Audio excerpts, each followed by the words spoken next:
Bölüm 25. İsa'nın və Maninin mirası. Biz qaydanlarıq.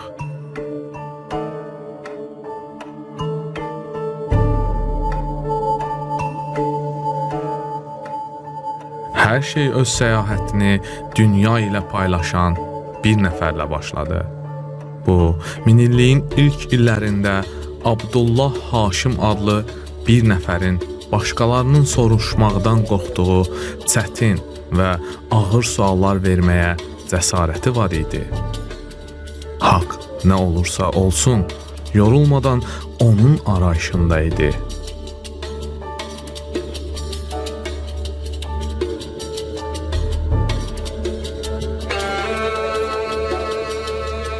O, öz səyahətini Məsih Dəccal, gələnlər və gəldi sənədli filmləri ilə insanlarla paylaşdı.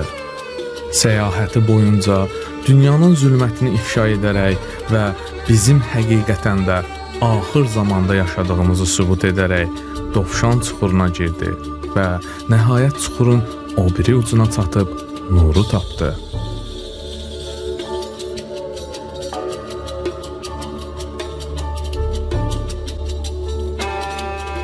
O, İmam Mehdinin vəsisi olan vəd edilmiş Yəmaninin kimliyini dünyaya bəyan etdi.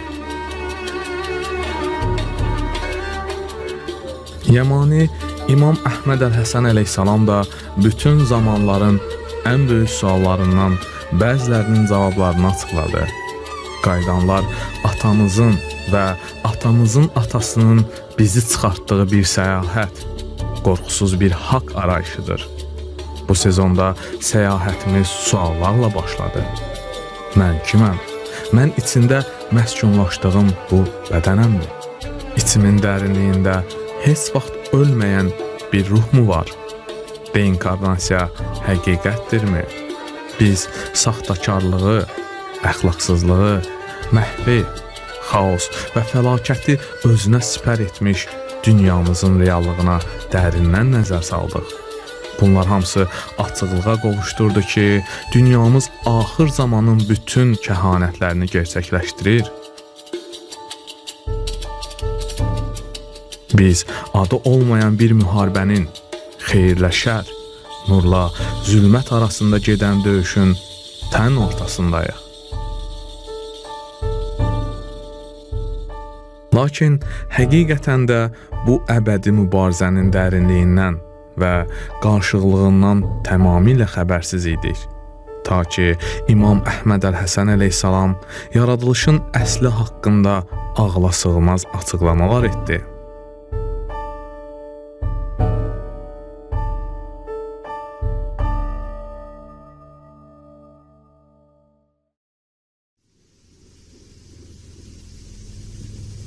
Müəyyən şeylər var ki, onları bildikdən sonra artıq heç vaxt geriyə dönə bilmirsən. Və qaydanların bu sezonunda İmam Əhməd Əl-Həsən əleyhissalam bizə öz reallığımızı başa düşməyimiz üçün yol göstərən bir qisim məlumatlar verdi. Hər şey Mani adlanan bir peyğəmbərin hekayəsi ilə başladı. Mani, müasir İraq diyarının Bəsrə regionunda anadan olub. 12 yaşında ona ilahi vəhy nazil oldu və 12 il sonra 24 yaşında ona əmr edildi ki, getsin insanları bu barədə xəbərdar etsin. Maniyə vəhy olundu ki, səyahət edərək öz Məsihi yuxusunu bütün dünyaya yaysın. O, özünü Enok, İbrahim, Nuh, Zərdüş, Budda, Əflatun və İsa Məsih kimi Allah tərəfindən hidayət olunanların sırasında növbəti olaraq görürdü. Mani qədimi bir suala cavab verdi. Sual belədir: əgər Allah xeyirdirsə, nəyə görə dünya şər ilə doludur? Maniyə görə bu kosmik mübarizə yaradılışdan əvvələ gedib çıxır. O öyrətdi ki, Allah nur idi və nurun içində yaşayırdı. Lakin yaxınlıqda zülmət adlanan başqa bir qüvvə də var idi. Başlanğıcda bu iki qüvvə olan nur və zülmət şimalda olan nur aləmində və cənubda olan zülmət aləmində tarazlıq halında mövcud idi. Onlar hər cəhətdən bir-birindən tamamilə ayrı və bir-birinə zidd idilər. Hər aləmdə bir hökmdar var idi. Zülmətin hökmdarı şeytan idi. Nur aləminin hökmdarı isə Əbu Əzəmət olaraq tanınırdı. Onun səltənətinin gözəllikdə tayı bərabəri yox idi və bu gözəllik gözlərdən yayınmadı.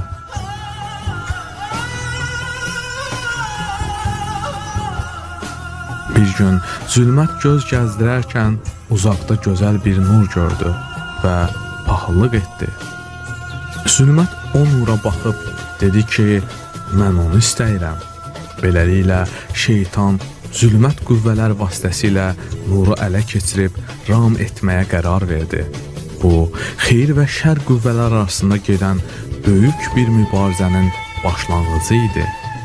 Savaş, Allahın qüsursuz nurunun şüası zülmət aləminə endiyi vaxt başladı. Zülmət dərhal nuru uddu və xeyirlə şər qüvvələr arasında olan böyük qarışma bu cür başladı. Və bu savaş bizim varlığımızın ən təməlindədir. Çünki biz bu savaşın məhsuluyuq.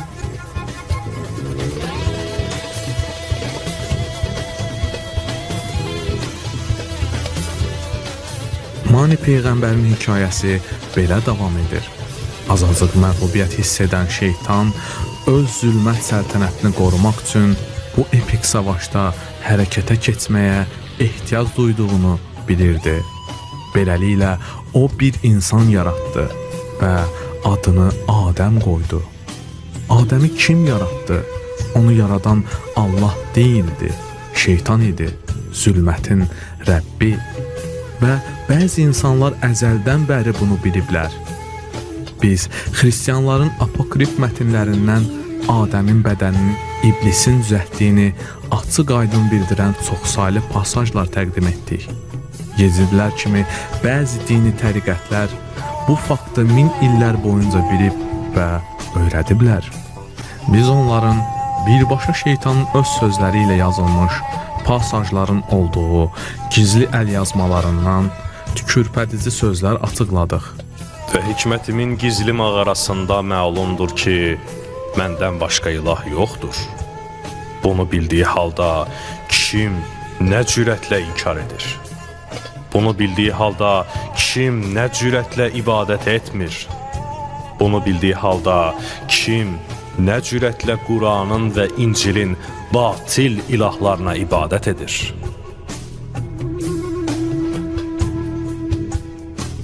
Sonra Ümmül Kitab adlanan ən mistik İslami mətnlərdən birinə nəzər saldı.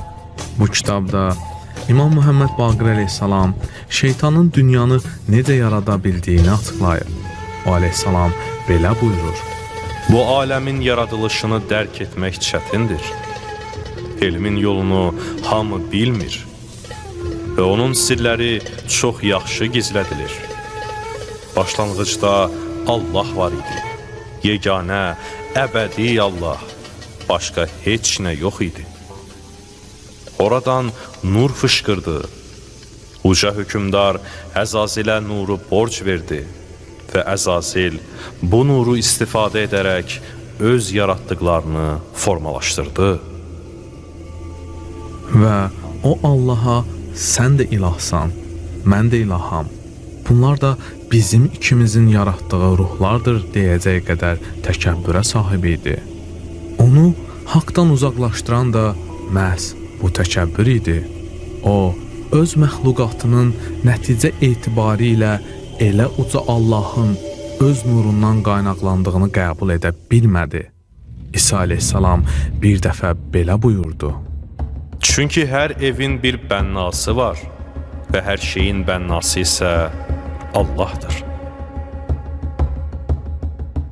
Şeytan dünyanı yaradanda bunu sadəcə Allahın gücü ilə etdi. Əlyazmalardan bizə məlumdur ki, şeytan bir vaxtlar mələklərlə birlikdə yaşayan Allahın əziz qulu idi. ona hətta bir mələk adı olan Əzazil adı da verilmişdi ki, mənası Allahın əzizi deməkdir. Az müqabilində çox bəxş edən Allah şeytanın xidmətini elmlə mükafatlandırdı. Bu elm yaratma elmi idi. Quranda İsa'nın palçıqdan quşlar düzəltdiyi buyurulduğu kimi şeytan da eyni şəkildə ilahi elmdən istifadə edərək maddi aləmi yaratdı. Mani Peyğəmbər yaradılış haqqında həqiqəti öyrətdi və əsrlər sonra Məhəmməd Peyğəmbər bu məlumatı Quranın içində göz önündə gizlətdi və qaim özü açıqlayana qədər tarixdə heç kim bunları deşifrə edə bilmədi.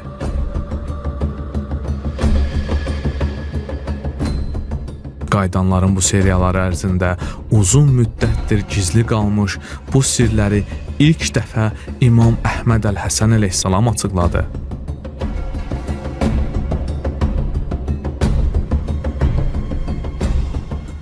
Qurani Kərim şeytana iblis və ya əbalis, yəni məxluqatın atası deyə müraciət edir.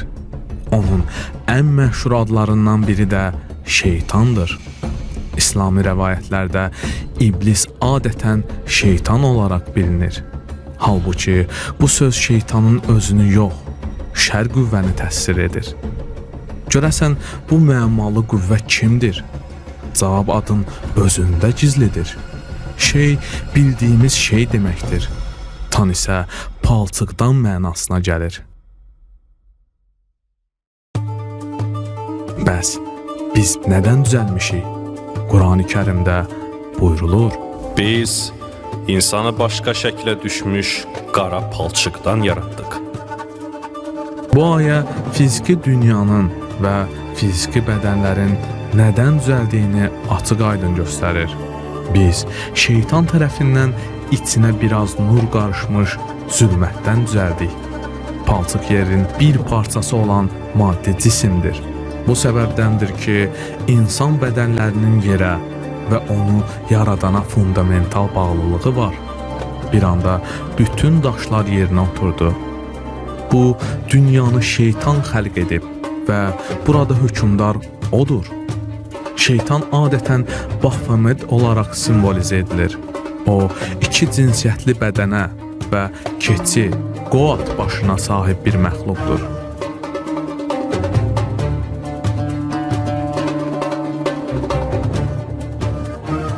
God, açar sözü şey olan God of all things, yəni hər şeyin tanrısı ifadəsinin qısaldılmış formasıdır. Çünki o, bütün maddi şeylərin yaradıcısıdır. Kainatda olan hər şey onun tərəfindən formalaşdırılıb. Görə bildiyimiz, toxuna bildiyimiz və hiss edə bildiyimiz hər şey palçıqdan düzəldilmişdir. Yəni, bu dünyada heyvanlardan tutmuş ağaclara qədər, hətta sən də, mən də, hər şey şeytandır. Güzgüyə baxdığın zaman, güzgüdən sənə dik-dik baxan şeytandır. O, ətrafındadır, içindədir və ondan qurtuluş yoxdur.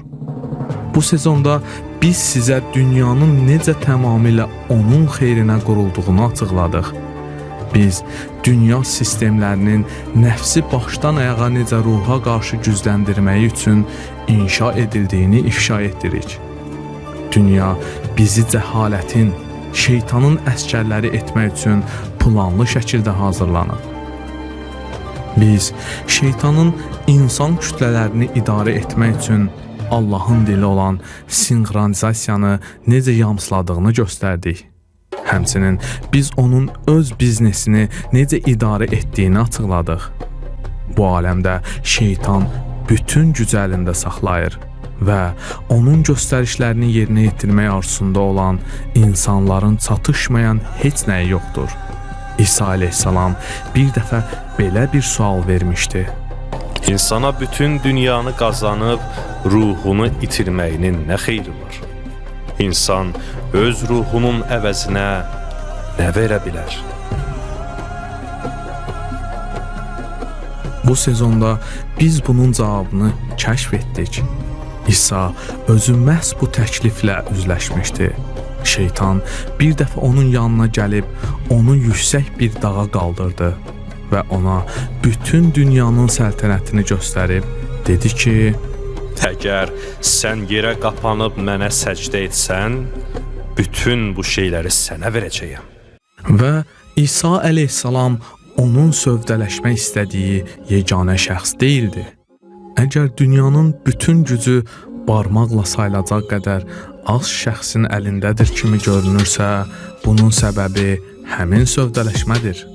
Həqiqət budur ki, əgər bu dünyanın başında olmaq istəyirsənsə, şeytanla sövdələşməyə hazır olmalısan. Və bu sezonda aktyorlardan tutmuş musiqiçilərə və siyasətçilərə qədər bir çox nüfuzlu şəxslərin bu sazişi bağladıqlarını, necə etiraf etdiklərini ifşa etdik.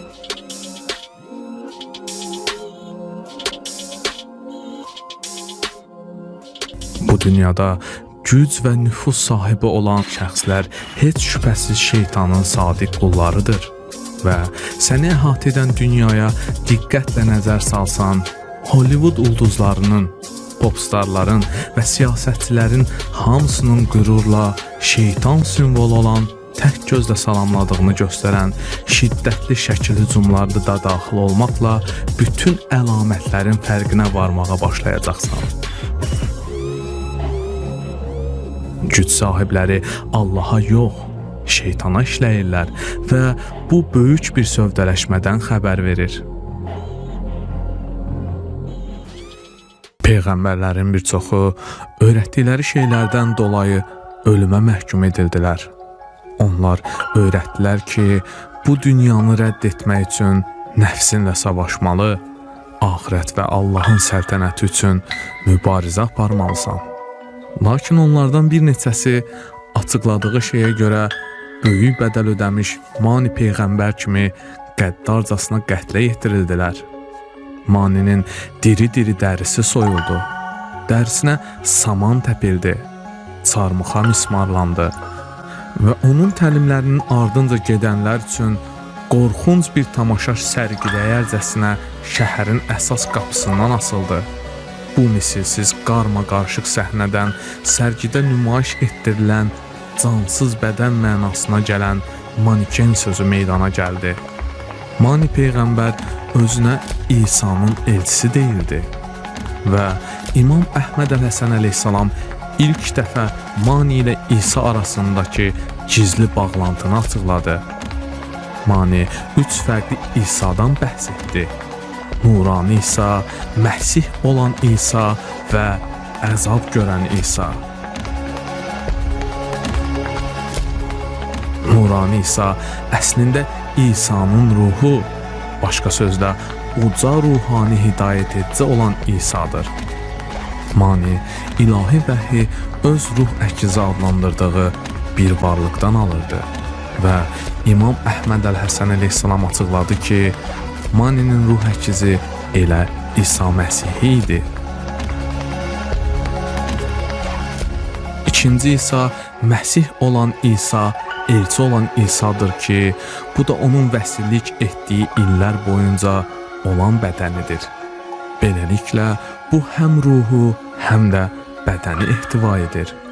Lakin Mani əzab çəkən 3-cü İsa'dan da bəhs edir ki, çarmıxa çəkilmə əziyyətinə qatlaşdı. Halbuki Maniyə görə bu İsa'nın əzab-əziyyətlə olan ölümü və yenidən dirilişi sadəcə zahirdə belə idi. Başqa sözlə, əzab çəkən İsa, İsa'nın özü, yəni İsa Məsih deyil, onun bənzəri idi.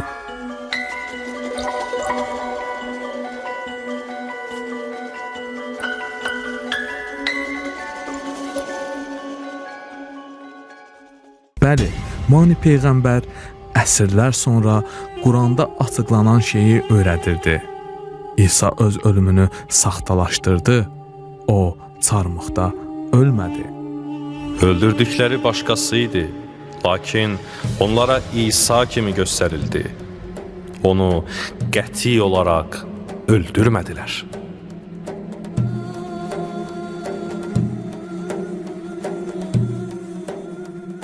Xristianlar İsa'nın çarmıxda öldüyünə, dirildiyinə və göyə qaldırıldığına inanırlar. Müsəlmanlar da inanırlar ki, İsa'nın həm bədəni, həm də ruhu çarmıxa çəkilmə zamanı göyə qaldırıldı. Beləliklə, xristianlar da, müsəlmanlar da inanırlar ki, İsa 33 yaşında bu dünyanı tərk etdi. Lakin Quranda tamamilə fərqli bir şeyi açıqlayan bir ayə var. O zaman mələklər dedilər: "Ey Məryəm, həqiqətən Allah səni öz tərəfindən adı Məryəm oğlu İsa Məsih olan bir kəlimə ilə müjdələyir. O, dünyada və axirətdə şanı uca və müqərrəb olanlardandır.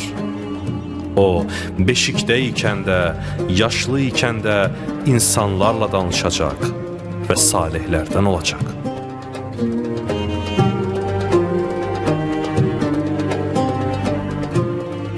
Ərəbcədə yaşlı, kahil deməkdir və bu söz 65-75 yaş aralığında olan insanlara aiddir.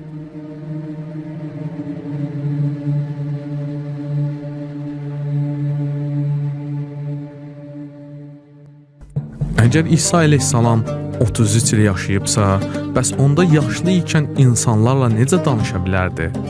Bu ayə sübut edir ki, İsa əleyhissalamın ömrü 33 ildən xeyli uzun sürüb. Odur ki, biz sual verdik. İsa'nın başına nə gəldi? İmam Əbu Abdullahdan olan rəvayətə görə o şərqə səyahət etdi. Çünki İsa da öz qövmünə bir şey dedi. Onlar da onun dediyini qaldırmadılar və Tikritdə qiyam edərək ona qarşı döyüşdülər. O da onlarla döyüşərək onları öldürdü. Tikrit İraqın şimal mərkəzində yerləşən bir şəhərdir. O, Dəzla çayının qərb sahilində, Bağdaddan 100 mil şimal-qərbdə yerləşir. Lakin heç vaxt hər hansısa bir mətndə İsa'nın bu bölgədə yaşadığı, hətta ora səyahət etdiyi belə qeyd edilmir. Bunun sadəcə bir izahı ola bilər. İsa'nın adı artıq İsa deyildi.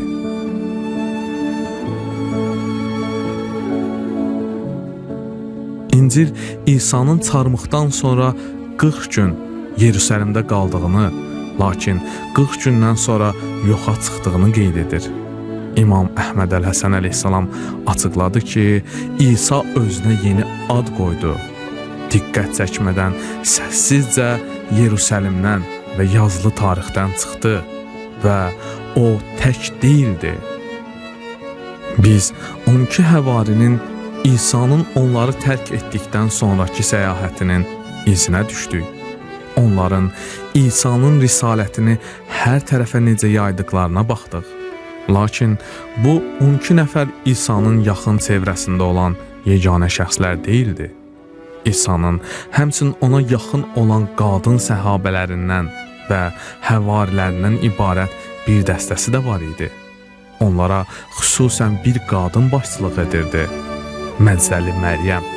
Məzdəli Məryəm o şəxs idi ki, İsa çarmıxa çəkilmə hadisəsindən sonra ilk ona göründü. O, İsa'nın sağ olduğunu kişi həvarilərə çatdıran şəxs idi. Qnostik İncillər onu İsa'nın ən yaxını, tərəfdarlarının ən cəsuru, onun mesajını həqiqi mənada başa düşmüş bir qadın kimi xarakterizə edir. Lakin Məzdəli Məryəm də İsa kimi tarixdən silindi. İsa həvarilərini tərk etdikdən sonra yeni əhdin hekayələrində Məryəm haqqında heç bir izə rast gəlinmir və onun sonraki illəri haqqında ən məşhur əfsanəyə əsasən qayıqla Fransaya getdiyi və 30 il mağarada tənhaya çəkildiyi iddia edilir.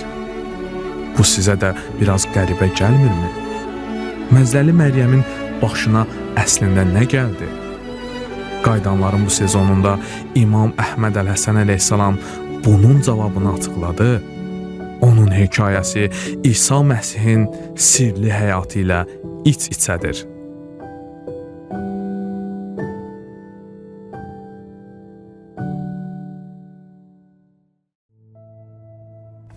Yəhudiyyə cəmaatı İsa'nın öldüyünü zənn etdikdə o özünə önəmli bir ipucu ilə kodlaşdırılmış yeni bir ad qoydu. Əkiz Didimus Yahuda Thomas. Və bu ad altında o möcüzə göstərdi. Mesopotamiyanın şəhərlərindən biri olan Odessada Əkbər adlı xəstə bir hökmdar var idi.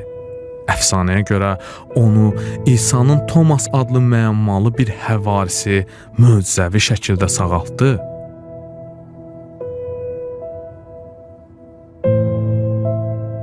Bir əlyazmada deyilir ki, bu həvarinin üzü işıq kimi parıldadı və hökmdar onu elə İsa'nın özü olduğunu anladı və onun önündə səcdəyə qapandı və bütün səltənəti də onunla birlikdə səcdəyə qapandı.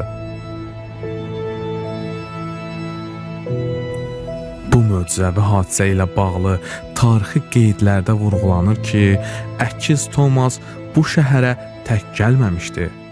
Rəvayətə görə onun yanında həvarisi və şagirdi olan Əziz Mari adında özü kimi müəmmalı biri də var idi.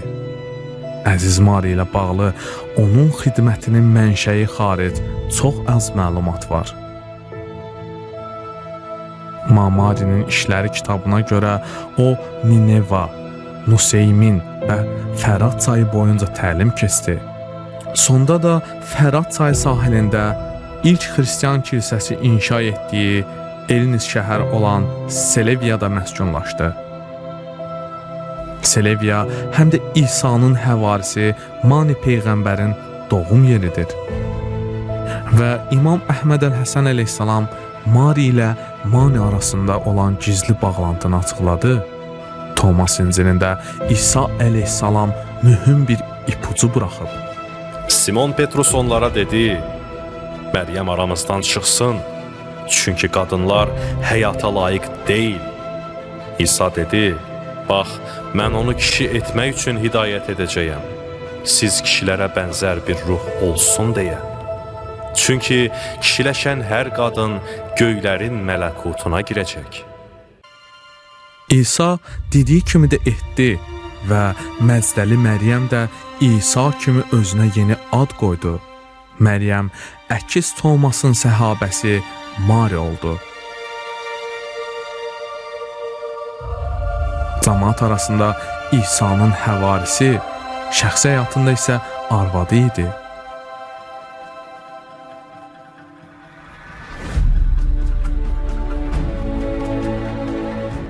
Bəli, İsa və Məzdəli Məryəm həqiqətən də evlənib ailə həyatı qurdular.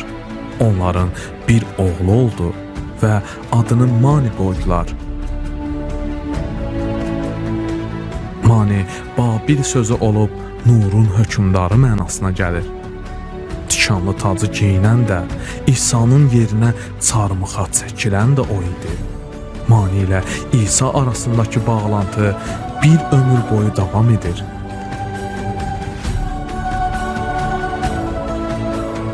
Yahuda İskariot İsa'nı satanda çətinliklə üzləşdi. Onun bitirməli olduğu bir vəzifəsi var idi.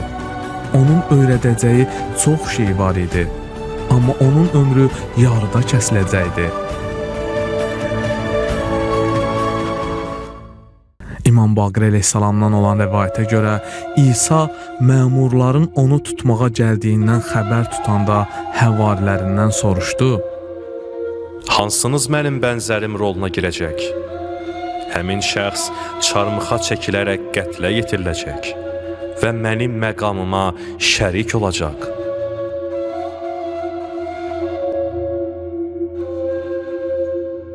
Onun yerinə keçməyə könüllü olan Enokun ruhu idi. O, fədakarlığı sahəsində ruhu İsa ilə eyni məqamı, Mehdi məqamını qazandı. İsa əleyhissalam Allaha dua etdi ki, onun yerinə çarmıxa çəkilərək ölən bənzərinin ruhunu yenidən dünyaya qaytarsın. Duasının cavabı onun öz oğlu formasında gəldi. Quran-ı Kərimdə belə buyurulur. Allah Adəmi, Nuhu, İbrahimin ailəsini və İmranın ailəsini seçib aləmlərdən üstün etdi. Onlar biri digərindən olan bir nəsil idilər. Allah eşidəndir, biləndir. Və ilk dəfə İmam Əhməd Əl-Həsən əleyhissalam açıqladı ki, İmranın fiziki nəsli İsa'dan Maniyə, ondan da Məhəmməd Peyğəmbərə qədər uzandı.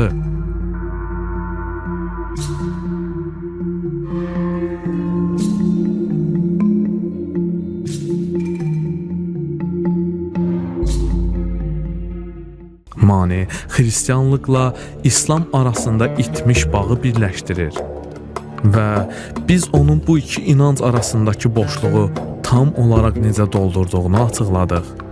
Mani xristian peyğəmbər olan İsa'nın elçisi idi. Lakin o əsrlər sonra Məhəmməd peyğəmbərin icra etdirdiyi bir çox şeyi təqdim edirdi. Manidə Məhəmməd peyğəmbərin Qurani-Kərimdə bəhs etdiyi reinkarnasiya haqqında öyrədirdi.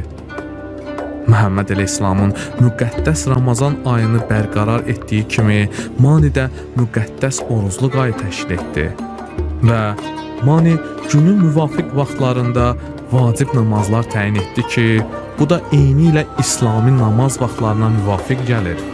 İbadət etməzdən əvvəl Manicilər ayin dəstəmazı alırdılar. Eyni ilə Məhəmməd peyğəmbərin müsəlmanlara öyrətdiyi kimi. Lakin Maninin öyrətdiyi ən füsunkar şey qiblə idi. Məhəmməd peyğəmbər salavatullah müsəlmanlar üçün qiblə təyin etdiyi kimi Mani də öz tərəfdarlarına dua edərkən ya günəşə, ya da aya üz tutmalarını öyrətdi. Niyə? Bunun cavabı yaradılışın başlanğıcına gedib çıxır.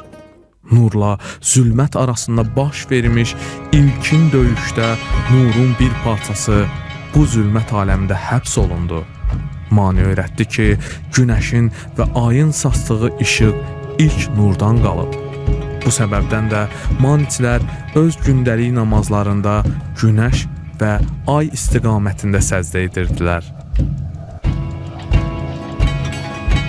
Diqqət etdinizsə, bu hekayə qaim haqqında olan uzun zamandır gizli qalmış bir sirrin açarıdır. Rəvayətlərdən bilirik ki, Ali Muhammedin qaimi insanları yeni bir İslama tərəf çağıracaq. Aradan qaldırılmış və insanların üz döndərdiyi şeylərə yönəldəcək. Onun məsələsi ərəblərə ağır gələcək və böyük ehtimalla məsələnin əhli olduğunu düşünən ana xətt müsəlmanlar ondan çıxacaq. Bəs onların yerinə məsələyə kimlər girəcək? İmam Sadiq əleyhissalam buyurub, Qaim xüruc edərsə, özlərini bu məsələnin əhli görənlərin hamısı ondan çıxacaq. Günəşə və aya ibadət edənlərə bənzəyənlər isə məsələyə daxil olacaqlar. Qeybət Nümani səhifə 332. Bu dinə girəcək kəslər günəşə və aya ibadət edənlərə, yəni Maniclərə bənzəyənlərdir. Yəni Mani peyğəmbərin gətirdiyi din Ali Muhammedin qaiminin dini ilə eynidir. Və İmam Əhməd Əl-Həsən əleyhissalam açıqlayıb ki, Mani peyğəmbər bu dövrdə də geri dönmüşdür və o özü də qaimdir. O, ikinci Mehdi Əba Sadiq əleyhissalamdır. Əba Sadiq əleyhissalam qaydanların bu sezonunda açıqladığımız bir çox kəhanəti gerçəkləşdirib. O, ikinci Mehdidir. Lakin onun axır zamandakı rolu əsasən başqa bir ləqəbi ilə Misir sahibi olaraq bilinir.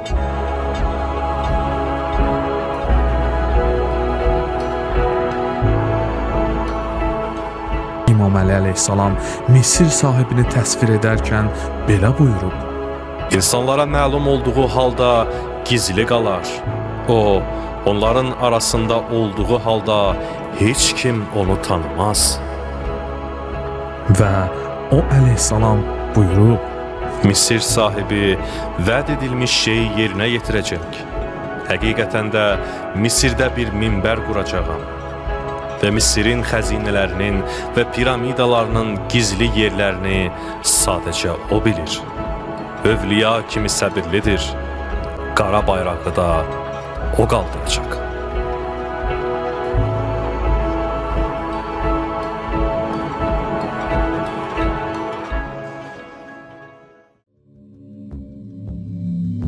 Bu hədisdəki bütün kəhanətləri tamamlayan sadəcə bir nəfər var və o Abdullah Haşim Əba Sadiq əleyhissalamdır. Biz onun ruhunun səyahətinə nəzər saldıq və bir çox həyatının, xüsusən də Osirus kimi bilinən Enok olduğu həyatının onun axır zamandakı əhəmiyyətli rolu ilə əlaqəli olduğunu gördük. Osirus nəvəsi Nuh peyğəmbərin dövründə baş verən böyük tufan zamanı elmi qoruyub saxlamaq üçün piramidaları inşa etdi və rəvayətə görə piramidaların kilidini açan və sirləri ortaya çıxaran şəxs Misir sahibi olacaq. Qədim Misirlilərə görə Osirus Orion bürcü ilə əlaqələndirilir.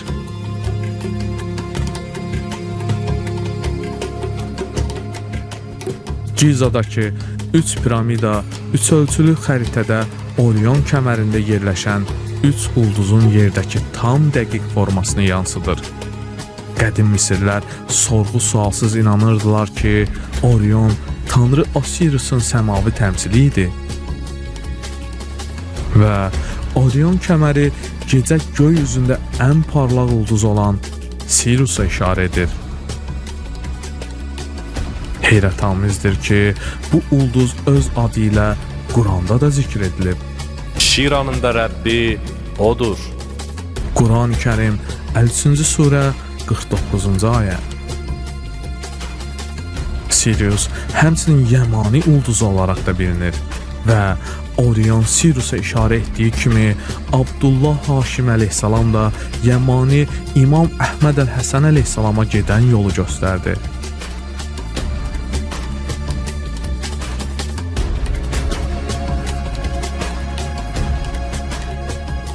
Misir sahibi ilə Yamaninin əlaqəsi bir sözlə ulduzlarda yazılıb.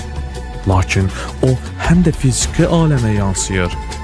Əba Sadiq əleyhissalam İmam Hüseyn əleyhissalamın reinkarnasiyası olan İmam Əhməd əl-Həsən əleyhissalamın fiziki aləmdən yox, ruhlar aləmindən oğludur.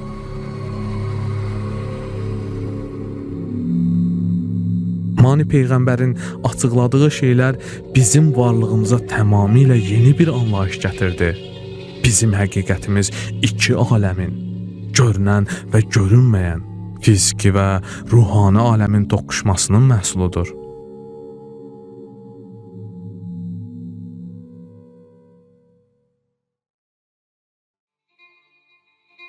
Lakin fiziki aləm illüziyadır, şeytanın yaratdığı aləmdir. Allahın yaratdığı ruhlar aləminin keyfiyyətsiz, saxta versiyasıdır.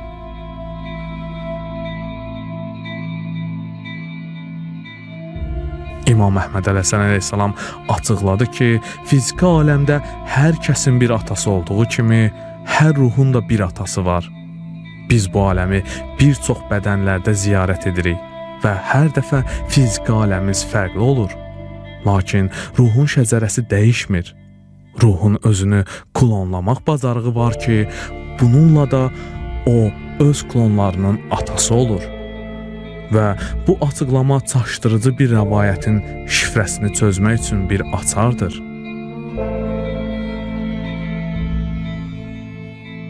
Əsrlər boyudur bir rəvayət müsəlmanları çaşdırır. Bu rəvayətdə buyurulur ki, İmam Hüseyn əleyhissalam özündən sonra bir övladı olmayan imamdan sonra gələcək. İnsanlara maraqlıdır ki, İmam Hüseyn əleyhissalam İmam Əli əleyhissalamın oğlu olduğu halda bu necə ola bilər? Baxmayaraq ki, bu rəvayət doğrudur.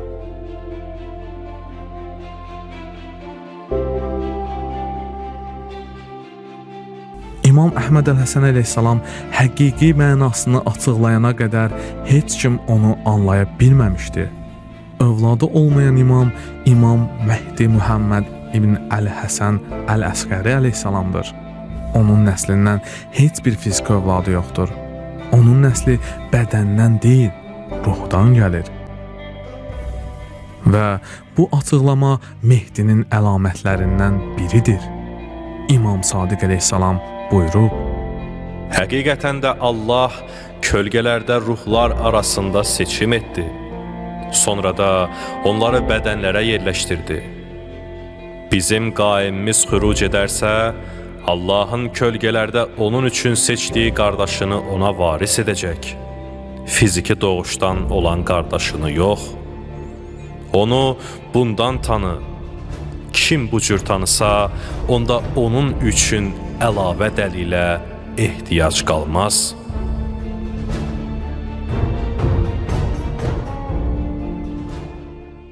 Fiziki övladı olmayan İmam Mehdi əleyhissalam, İmam Hüseyn əleyhissalamın ruh atasıdır.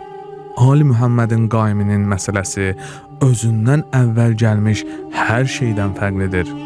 Buna vəsiliyi müəyyən etmə metodu da daxildir. Adəmin vaxtından indiyə kimi Allahın vəsilərinin xilafəti ataya bağlı olub.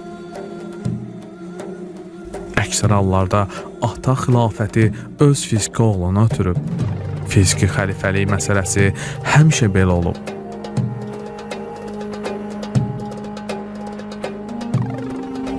İmamı misal götürək. Hər imamın xəlifəsi öz fiziki oğlu olub. Artıq o dövr sona çatdı. Bundan sonra xəlifəlik həqiqi qohumluq sayılan, ruhlar aləmindən olan qohumluğa əsaslanacaq.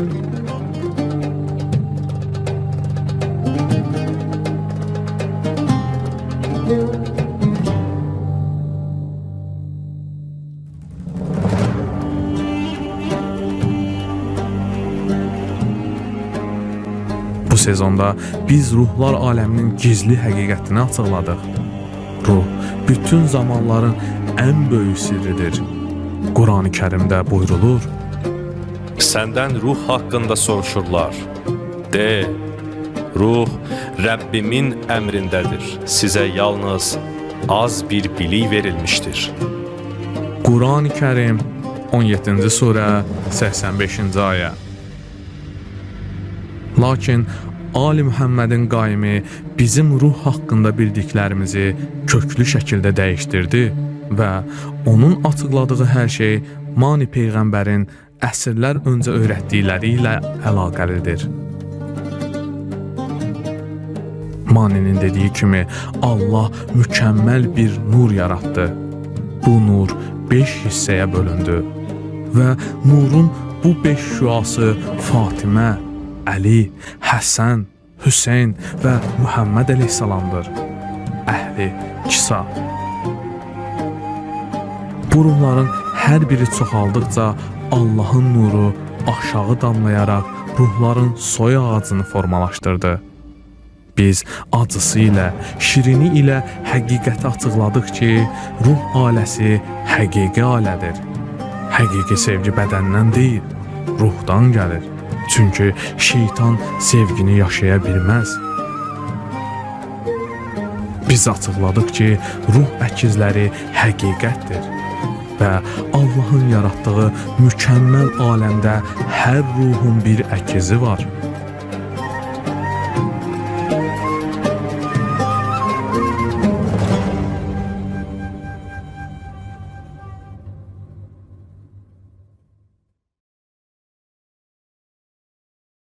Biz müəyyən rəvayətlərdəki gizli mənaları açıqladıq.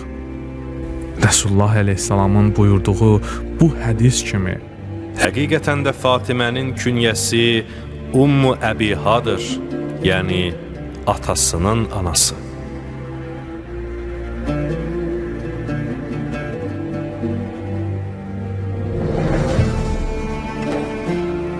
Ən başından bəri bu məşhur hədis ruhlar aləminə isnad etmişdir. Çünki Fatimə həqiqətən də Muhammed Peyğəmbərin ruh anasıdır və biz Əhl-i Beytin ruhlar aləmindən ailə ağacını təsvir edən Quran ayəsinin həqqi mənasını açıqladıq. Allahın necə məsəl çəkdiyini görmürsənmi? Gözəl söz kökü möhkəm olan, budaqları isə göyə yüksələn xeyir ağacı kimidir. O ağac Rəbbinin izni ilə öz bəhrəsini hər zaman verir.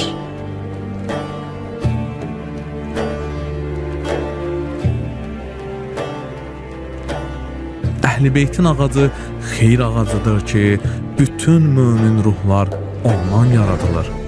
Lakin yuxarıda olan aşağıda olana müvafiq olmalıdır. Quran həmçinin kafirlərin ruh soyu olan ikinci ağacdan bəhs edir. Allah insanlar üçün misal çəkir ki, bəlkə düşünüb ibrət alsınlar. Pis söz isə yerdən qoparılmış və artıq kökü üstə dura bilməyən pis bir ağaca bənzəyir.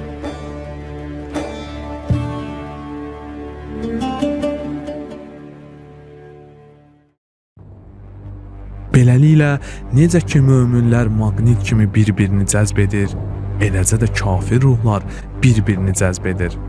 Onların ruhani soyu iblisdən gəlir. Bu sezonda biz böyük saxtakar olan şeytanı ifşa etdik.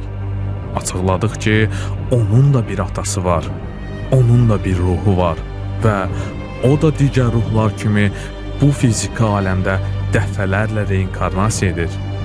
Biz tarix boyunca onun inkarnasiyalarını açıqlayan Əhl-i Beyt əleyhissalamdan olan hədisləri ortaya çıxardıq.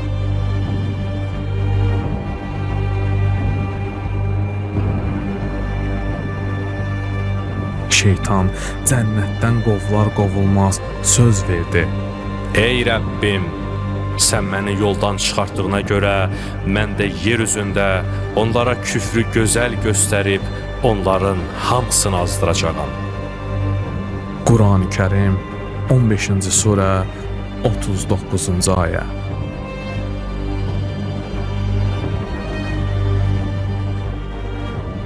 Və o öz vədinə sadiq qalmaq üçün Adəmin vaxtından bu günə kimi əlindən gələn hər şeyi edib.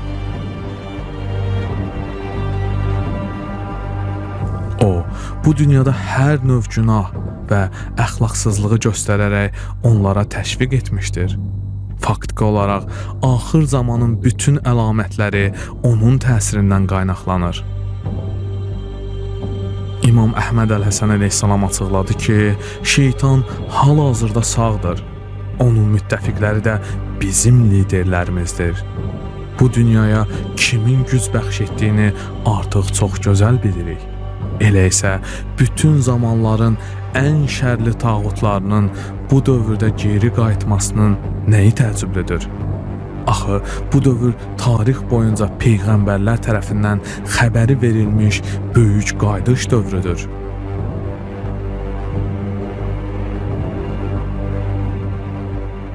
İmam Əhməd Əl-Həsən əleyhissalam buyurub ki, hal-hazırda ən yaxşı və ən pis ruhların hamısı eyni vaxtda reinkarnasiya edib. Ən böyük ruhlarla yanaşı olanların ən böyük düşmənləri də reinkarnasiya ediblər və biz onların həqiqi kimliklərini açıqladıq.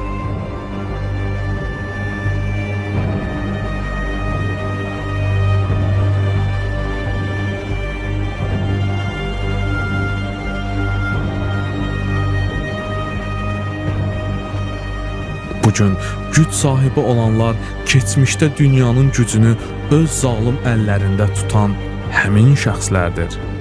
Qayıdanlar sezonu ərzində biz bu şəxslərin iç üzünü ortaya çıxardıq və həqiqi niyyətlərini ifşa etdik. Onlar xeyirlə şər arasında tarixdə misli görünməmiş ən böyük güc nümayişində öz rəblərini, bu dünyanın tanrısı olan şeytanı dəstəkləmək üçün buradadırlar. Uzun illər öncə nəbilər, rəsullar və salih kəslər axır zamanda Mehdi ilə, İmam Hüseyn əleyhissalam ilə və İsa əleyhissalam ilə geri qayıtmaları üçün dualar etdilər. Bu gün Allah onların dualarına cavab verdi. Çünki bütün nəbilər, rəsullar, vəsilər və salih kəslər hal-hazırda bu yer üzündə bir araya toplanıblar. Hər ümmətdən olan gözlənilən kəslər buradadır. Onlar qayıdanlardır.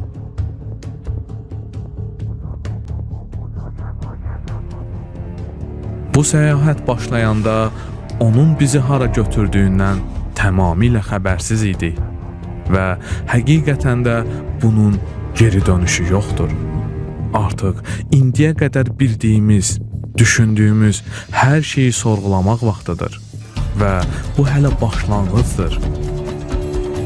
Unutma ki, İmam Sadiq əleyhissalam buyurub: Elm 27 hərfdən ibarətdir. Bütün elçilərin gətirdikləri sadəcə 2 hərf olub. Ona görə də insanlar bu günə qədər o 2 hərfdən başqa heç nə bilməyib. Bizim qaimimiz qiyam etdiyi zaman qalan 25 hərfi ortaya çıxaracaq və insanlar arasında yayacaq. Və əvvəlki 2 hərfi də onlara əlavə edərək 27 hərfin hamısını insanlar arasında yayacaq.